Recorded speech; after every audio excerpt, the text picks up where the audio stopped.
nosotros siempre intentamos dar el 100% de nosotros, ¿vale?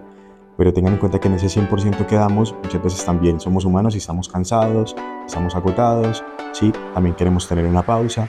A lo que yo quiero motivar con esto es que realmente hay que tener un poco de comprensión y que cuando uno va a una urgencia, hay personas que lo que yo coincido como urgencia puede que no sea tan urgente y hay personas que pueden estar. Muy buenas a todos y bienvenidos a un nuevo episodio de Entre Micros y Batas. Continuamos con esta segunda temporada y tenemos a un invitado muy especial porque es la representación perfecta de lo que significa ser médico en el siglo XXI, ya que combina la práctica clínica en primera línea con el liderazgo, la investigación y la pasión por aprender. Él es el doctor José Yassin Peada Clavijo, médico de urgencias con entrenamiento en UCI y cirugía de trauma.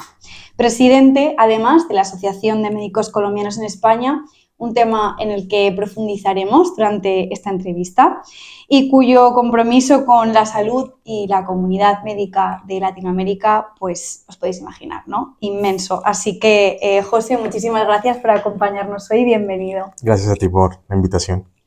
Bueno, pues José, en esta nueva temporada hemos inaugurado como una mini sección en la que el invitado anterior le hace una pregunta al siguiente invitado, aún sin saber quién es, ¿vale? En el episodio anterior estuvo el doctor Rojas con nosotros y lanzó la siguiente pregunta, que es ¿qué has desayunado esta mañana? Entonces, parece una pregunta muy inocente, pero nos va a dejar ver muchas cosas sobre ti, así que cuéntanos, ¿qué has desayunado hoy?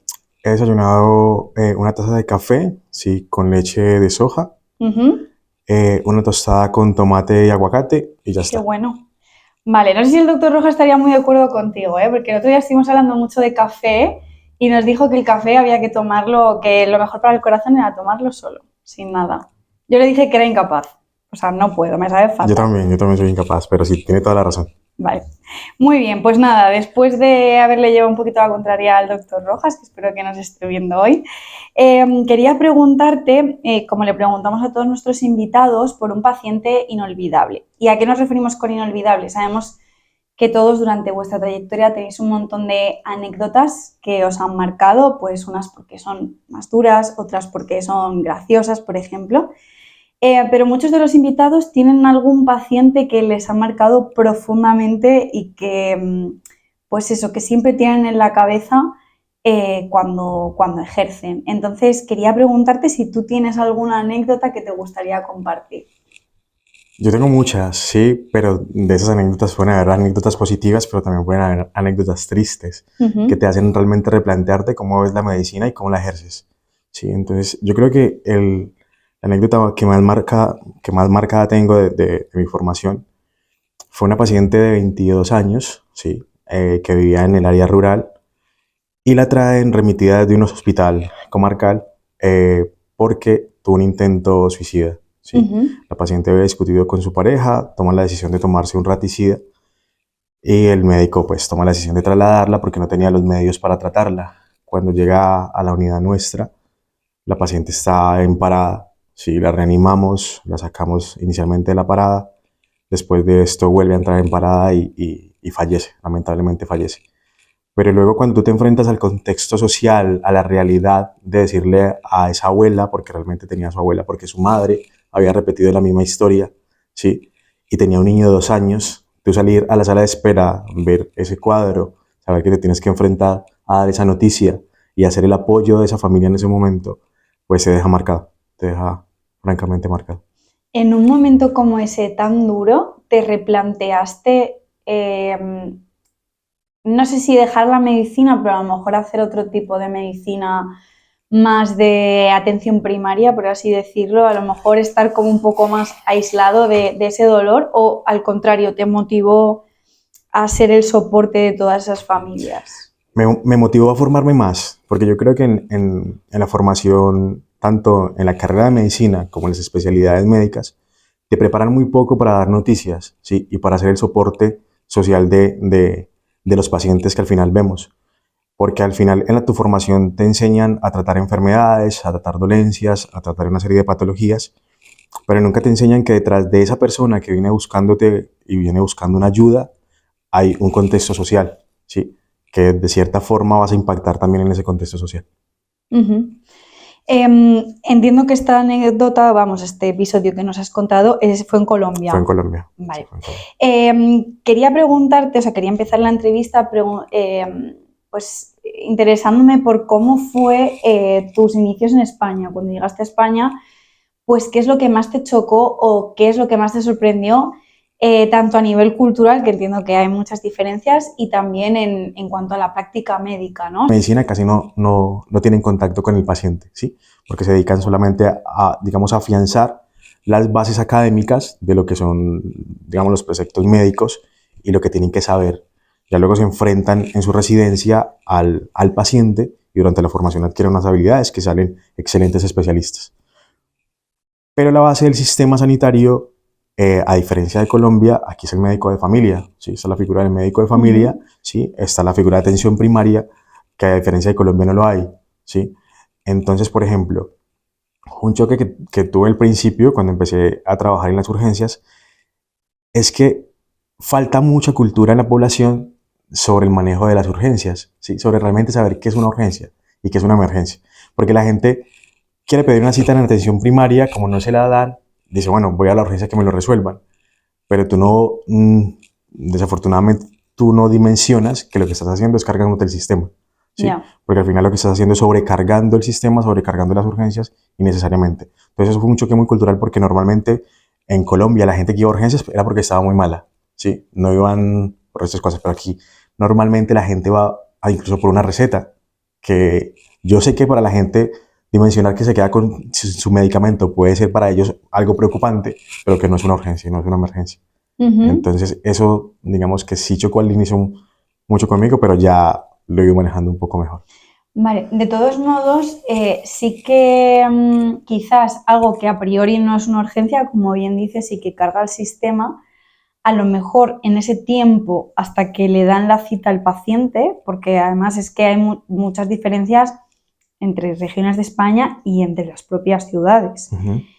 No son problemas que a lo mejor, si esa cita se dilata en el tiempo, se pueden agravar y sí que pueden ser una urgencia. Pero yo creo que ya es un problema del sistema, ¿sí? Ya es un problema del sistema. Entonces ya lo que hay que ver entre la población, y en este caso los sanitarios, realmente visibilizar cuál es la problemática. Entonces, si la problemática es que faltan médicos, pues hay que hacer un llamamiento a las comunidades y en este caso al Ministerio de Sanidad, porque realmente no se están ofertando digamos, la cantidad de plazas de médicos que se necesitan, ¿sí? Para cubrir las necesidades poblacionales, ¿vale? Lo otro de que se puede agravar, sí, hay patologías que normalmente cuando una persona va a la urgencia y tiene una patología que per se se puede volver grave, pues en ese caso no objetamos su consulta porque está muy bien definida y muy bien sustentada. Pero, por ejemplo, cuando van porque se le ha acabado la receta o porque simplemente no puede dormir, o sea, lleva 24 horas sin poder dormir o como me han llegado, llevo 2 horas con dolor de garganta. Entonces, ese tipo de casos no va a peligrar su vida, ¿sí? No, ¿Sí? no, claro que Entonces, claro que no es una urgencia y no es una emergencia. Entonces, en ese caso, yo no culpo a la gente. Yo creo que realmente la problemática es que no hay una cultura del uso racional y adecuado de los servicios sanitarios en España. Es decir, desde los niños más pequeños no les enseñamos cómo se deben realmente utilizar los servicios sanitarios, ¿sí? Y a eso también se agrava de que, pues de cierta forma, el modelo sanitario que tenemos facilita que las personas puedan ir a urgencias sin ninguna implicación y sin ninguna consecuencia. Entonces la gente simplemente lo hace y ya está. ¿Crees que también, se lo pregunto a otros invitados a veces, ¿crees que también es una cuestión de que tenemos los pacientes poco conocimiento sobre nuestro propio cuerpo?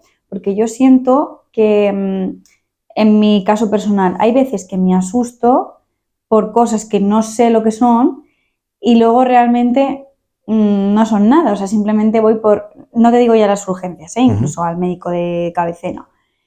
Y realmente es una falsa alarma o es algo que a lo mejor parecía mucho, pero realmente responde a X cosa. Y si yo tuviera más conocimiento de cómo reacciona mi cuerpo ante ciertas situaciones o, no sé, pues por ejemplo en picos de estrés que luego me pasan X cosas, quizás no iría tanto al médico. En eso tienes toda la razón. O sea, y va ligado a lo que te acabo de decir. Es decir, falta más cultura de la salud, falta más cultura de cómo utilizar racionalmente los servicios de salud que tenemos, ¿sí? Y si nosotros encajamos estas dos, digamos, estas dos premisas y realmente educamos a la población sobre su cuerpo, sobre la salud, sobre hábitos de vida saludable, sobre el uso racional de los servicios, pues posiblemente vamos a tener un sistema un poco más sostenible, ¿sí? Y no vamos a sobrecargar ni al sistema ni a los profesionales. No. Uh-huh. ¿Cuáles dirías que son los principales retos, creo que es lo que me vas a contestar, de los médicos que venís desde Latinoamérica a España? Yo creo que tenemos muchos, sí, tenemos muchos, pero el principal, sí, uno es la adaptación, sí, la adaptación al sistema, sí, aparte de la adaptación al sistema, pasar las barreras burocráticas, porque cada vez hay más barreras y hay veces es absurdo. Yo en muchos de los podcasts que he estado siempre digo lo siguiente y es que hay un ejemplo que me parece absurdo y es que un médico extracomunitario viene, se presenta al MIR, aprueba su plaza, escoge su especialidad, se forma 4 a 5 años en el sistema sanitario de España, que eso acarrea un presupuesto, ¿sí?, para la formación de ese individuo, y dejar que esta persona, 4 o 5 años, ¿sí?, se forme y luego salga con un visado de estudio que nadie lo pueda contratar y que lo obligues a irse a otro país de la Unión Europea o a su propio país, me parece absurdo. Porque es un dinero que ha invertido la población en formar a una persona que se podría beneficiar ellos mismos, ¿sí? Y por el sistema y la concesión del sistema, pues lo obliga a que se vaya a otros países, ¿sí? Entonces yo creo que la principal barrera es eso. Uno, la adaptación. Dos, el tema de la parte burocrática. También nos lo comentaba Giovanni, el presidente de los médicos venezolanos en España, era en lo que más hincapié hacía, en que había, o sea, la burocracia era tan abrumadora que realmente no tenía sentido. O sea, al final lo que necesitamos es que haya cada vez más médicos, porque cada vez somos más. Yo creo que lo que necesitamos es, uno, fortalecer el propio sistema, ¿sí? O sea, los médicos que están aquí, fortalecerlo, realmente darles el valor que tienen, ¿sí? Cuidarlos. Y ya luego, si las otras personas toman la decisión de venir a formarse y ejercer, también ya recibirlos e integrarlos. Pero primero es cuidar el propio sistema que tenemos. Vamos a profundizar un poco en tu día a día, ¿vale? Y lo primero que te quería preguntar es ¿por qué médico de urgencias? A ver, yo soy médico de urgencias y de UCI, ¿sí? Entonces, desde que estaba en Colombia siempre me gustaron la parte de las urgencias y la parte de emergencias. Y creo que por vocación y porque también me gusta esa parte de la adrenalina, ¿sí? También hay una parte en mí que disfruta manejar el paciente con ciertas condiciones emergentes. Aunque la realidad es que también estoy buscando hacer otra especialidad, ¿sí? Entonces estoy digamos, en ese proyecto y en ese proceso. ¿Qué otra especialidad? Me gustaría hacer o anestesiología o cirugía plástica. Una de las dos. ¿Y qué es lo que te llama la atención de esas especialidades? De anestesiología, creo que es la especialidad que reúne tanto la parte clínica como la parte quirúrgica en una sola especialidad. Entonces, creo que tiene un amalgama tan amplio de acciones que es bastante interesante y creo que por eso me llama tanto la atención. Y cirugía plástica es porque me encanta la parte reconstructiva, ¿sí? Entonces, normalmente cuando llega a mi unidad en el hospital que yo trabajo, pacientes con heridas complejas, yo soy el que los manejo. Entonces, tengo cierta vocación a eso, entonces por eso me gusta.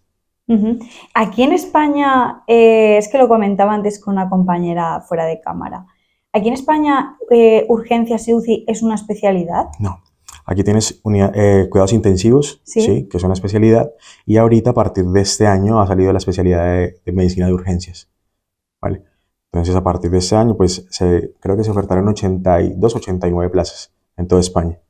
Entonces me imagino que cada vez irá increciendo el número de plazas por la necesidad que se tiene, pero dado que apenas es una especialidad que está surgiendo, pues tiene que sentar unos cimientos de formación para poder cada vez ir ampliando el margen de especialistas que van a salir.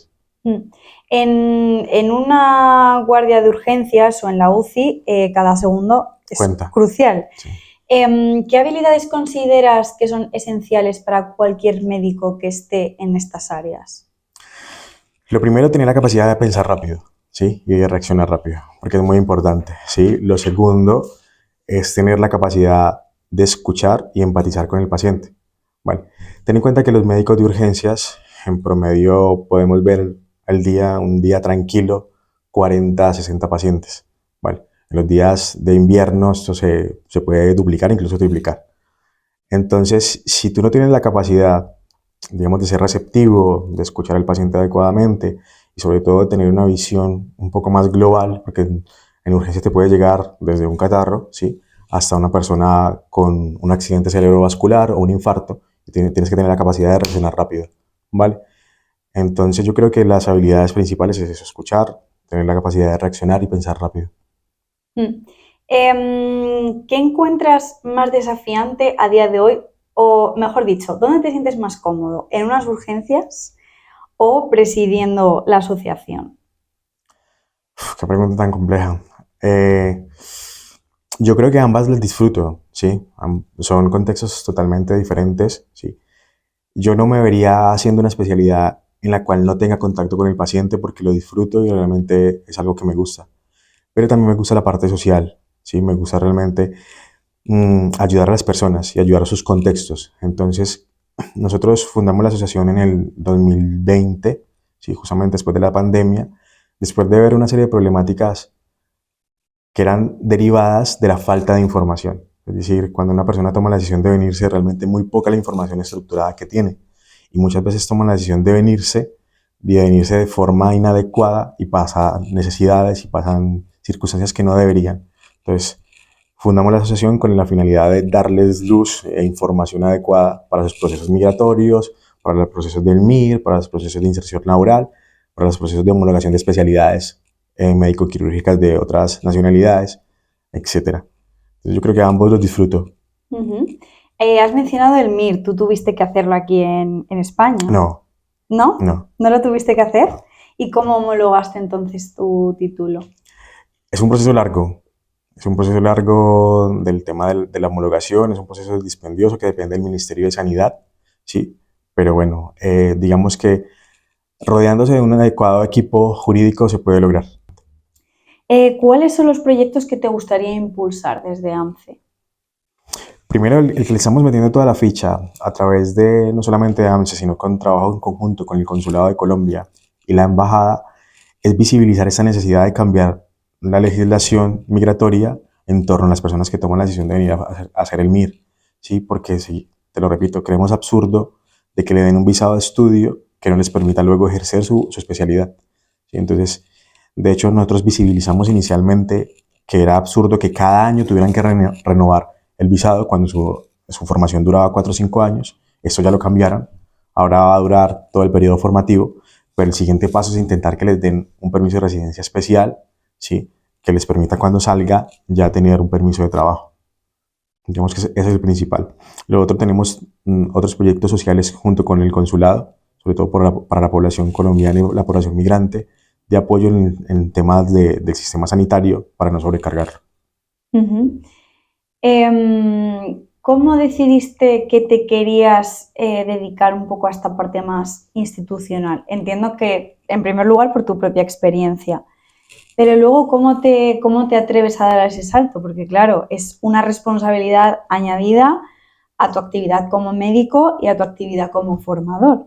Entonces, ¿cómo te liaste la manta a la cabeza? Y sobre todo, ¿cómo compaginas el tiempo? Porque aquí la mayoría de los invitados que venís sois también docentes, investigadores, obviamente ejercéis la medicina y a mí me asombra cómo gestionáis el tiempo, la verdad.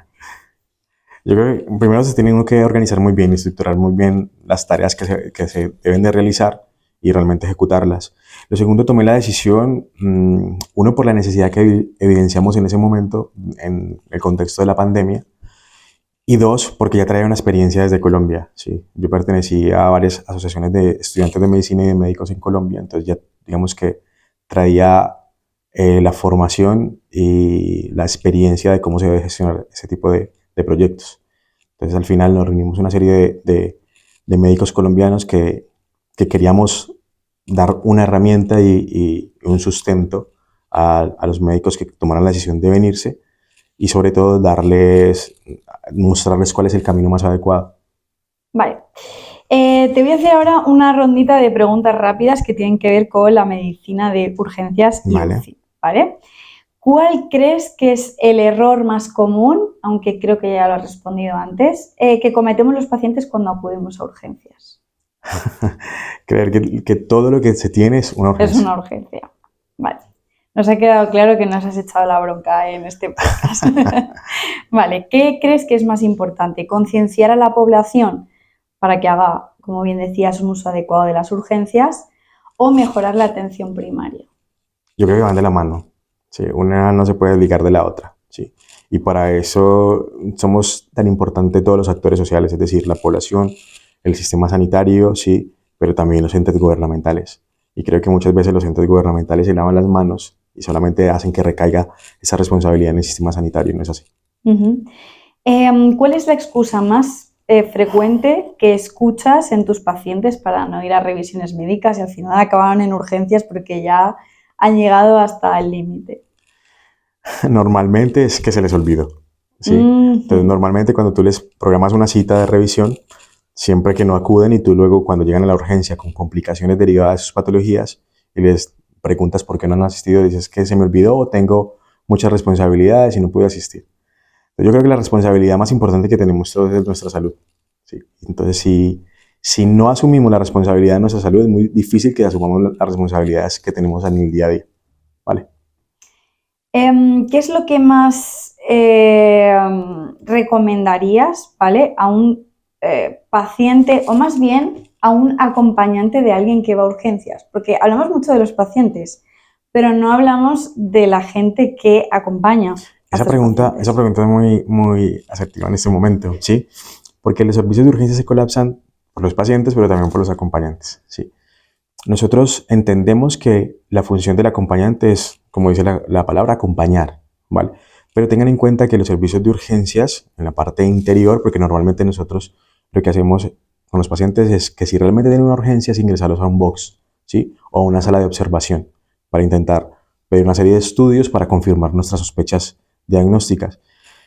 Muchas veces los pacientes lo que hacen es entorpecer esa labor, los acompañantes. Los acompañantes lo que hacen es entorpecer esa labor porque no entienden el por qué ingresan a su familiar, ¿sí? O a la persona que están acompañando a un lugar donde ellos no pueden estar.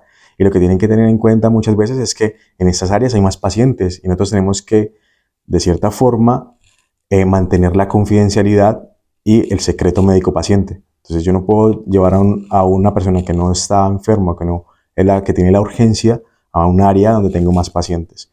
Lo segundo es que simplemente lo que deberían o cómo contribuirían es realmente intentando ser el soporte en ese momento de esa persona, pero sin ir en contra de los profesionales que lo están atendiendo, porque muchas veces incluso el paciente no dice nada, pero el acompañante es la que forma un poquito el caos. ¿Qué te parece más complicado, lidiar con el paciente o lidiar con el acompañante? Lidiar con el acompañante. Lidiar con el acompañante. Muchas veces es muy complejo porque al final el paciente tiene la dolencia, él te puede explicar, pero el acompañante muchas veces tiene una serie de incertidumbres, ¿sí? Que las asume, ¿vale? Muchas veces no las exterioriza y lo que hace es sacarlo con frustración y con rabia ante el personal sanitario. Y es preferible que tú al finalizar la consulta o al finalizar la atención, si tienes dudas, le pidas de una forma adecuada a tu médico que si te puede resolver las dudas que tienes. Y estoy seguro que la mayoría de compañeros lo va a hacer. ¿Sientes que la gente pierde mucho los papeles? Muchísimo, muchísimo. Es que, claro, me sorprende porque no lo vivo. Entonces, me cuesta imaginarme a una persona de mi entorno perdiendo los papeles en ese momento, pero es que muchos de los que venís, incluso luego fuera de cámaras, decís que vivís situaciones muy comprometidas. Muchísimos. Ha estado al punto de que hemos tenido que activar protocolos de la Policía Nacional, ¿sí? De agresión al personal sanitario. Entonces, claro, tengan en cuenta que muchas veces, y esto no justifica, digamos, las acciones, pero es simplemente para que la gente conozca el contexto. Muchas veces tú puedes llegar a las 10 de la noche y ese médico que te está atendiendo lleva 12, 14 horas de guardia, ¿sí? Entonces, y ha visto una serie de pacientes, ¿sí? Que el hecho de que tú ya veas una persona, escuches su contexto, escuches sus dolencias, ¿sí? Lo que le preocupa, te deja algo impregnado en ti y cada vez vas cargando con más y más y más. Entonces, nosotros siempre intentamos dar el 100% de nosotros, ¿vale? Pero tengan en cuenta que en ese 100% que damos, muchas veces también somos humanos y estamos cansados, estamos agotados, ¿sí? También queremos tener una pausa. Entonces, mm, a lo que yo quiero motivar con esto es que realmente hay que tener un poco de comprensión y que cuando uno va a una urgencia, hay personas que lo que yo coincido como urgencia puede que no sea tan urgente y hay personas que pueden estar realmente más graves que lo que yo tengo. Y a esas personas se le va a dar prioridad. Entonces tú no te puedes enojar porque te hagan esperar, porque al final el que determina que es tan urgente lo que tú tienes es el médico. ¿Cuál es la causa más común de los pacientes que ves en urgencias? Lo que más se repite. ¿El motivo de consulta? Sí. Catarro. Catarro. Es por lo que más van, catarro. Pero además es que con un catarro poco puedes hacer más que pasar el catarro. Efectivamente, tú lo acabas de decir. Pero la gente va a urgencias por eso, por un catarro. ¿Y dirías que hay una franja de edad en la que va más gente a urgencias? Sí. Por este tipo de Sí, sí, motivos sí, me sí, sí. refiero. Yo siento, sí, aunque puede ser una percepción mía, que las personas más jóvenes tienen cada vez menos tolerancia a este tipo de cosas y quieren que las cosas se resuelvan ya. ¿Sí? Entonces, por ejemplo, tú vas, la franja de edad que van con el tema de catarro puede ir desde los 16 años hasta los 30. ¿Sí? Y quieren que tú le resuelvas el catarro en la urgencia, cuando el Ya. catarro simplemente es una condición en la cual, ya sea por una afección viral, hay una inflamación de las mucosas, ¿sí? Y que se va a ir pasando con manejo sintomático y ya está. Ujú. Em, es que me surgen muchísimas preguntas acerca de este tema de las urgencias, porque claro, yo pienso que ahora que decías que vamos más los jóvenes, ¿no? Sector de la población más joven por este tipo de motivos que no son urgencias, es que nosotros estamos acostumbrados a ver unos avances increíbles en la medicina y en la ciencia en general.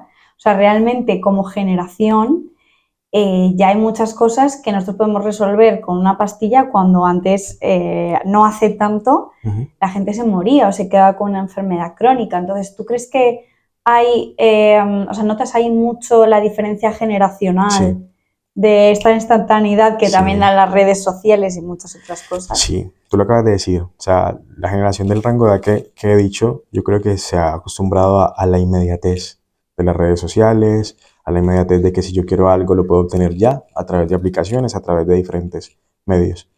Pero la salud no funciona así. Desafortunadamente hemos tenido muchos avances en diagnóstico y manejo de muchas enfermedades, pero el catarro, estoy No seguro deja que de ser un catarro. hoy 2025, sí, en el 2500 se va a seguir tratando igual. ¿Y no te parece sorprendente que haya ya cura para enfermedades de las que antes te morías y no hayamos conseguido solucionar el tema del catarro? Pero sí lo hemos solucionado porque cada vez tenemos medicamentos que controlan más los síntomas, ¿sí? El problema es que es una afección que simplemente se va a ir pasando, ¿vale? O sea, yo puedo controlar los síntomas e incluso tú puedes ir a la farmacia sin necesidad de ir a la urgencia y te van a dar un antigripal, ¿sí? Y eso te va a ayudar a controlar los síntomas. Lo que pasa es que la gente se frustra por no controlar todo el tiempo los síntomas Ya. y eso ya no es una urgencia. Vale. Vamos a hacer un test de urgencia, Vale. ¿vale? Para conocerte un poquito más, Vale. ¿ok? ¿Qué canción te ayuda a afrontar el turno? Hay una canción de Jorge Drexler que me gusta mucho que se llama Amar la trama más que el desenlace. ¡Wow! No conocía esa canción, pero me gusta mucho Jorge Drexler, he de decir. Vale. Si fueras un emoji, ¿cuál serías? Eh, no sé, el de la carita sonriendo, yo creo. Vale. ¿Qué te estresa más? ¿Un paciente crítico inesperado o la negociación de un acuerdo interminable con la asociación? La negociación de un acuerdo interminable con la asociación. Ujú. Y por último, termina la frase, un buen médico de urgencia siempre. Escucha a su paciente. Me gusta. Vale, perfecto. Pues José, para terminar la entrevista, igual que hicimos con el anterior episodio, queremos que plantees una pregunta que le haremos al próximo invitado, ¿vale? Todavía no sabemos quién será, así que tiene que ser una pregunta que pueda responder cualquier colega de profesión. Puede ser una pregunta médica, puede ser una pregunta personal. Para él, ¿cuál sería el sistema sanitario ideal para la población española. Uf, lo vas a meter en un lío enorme. Vale, venga, de acuerdo, apuntada. Pues José, ha sido un auténtico placer tenerte en el podcast. Igualmente. Esperamos que vuelvas pronto. Y por supuesto a todos vosotros, muchísimas gracias por estar al otro lado de la pantalla o de los auriculares. Nos vemos en el próximo episodio de Entre Micros y Batas.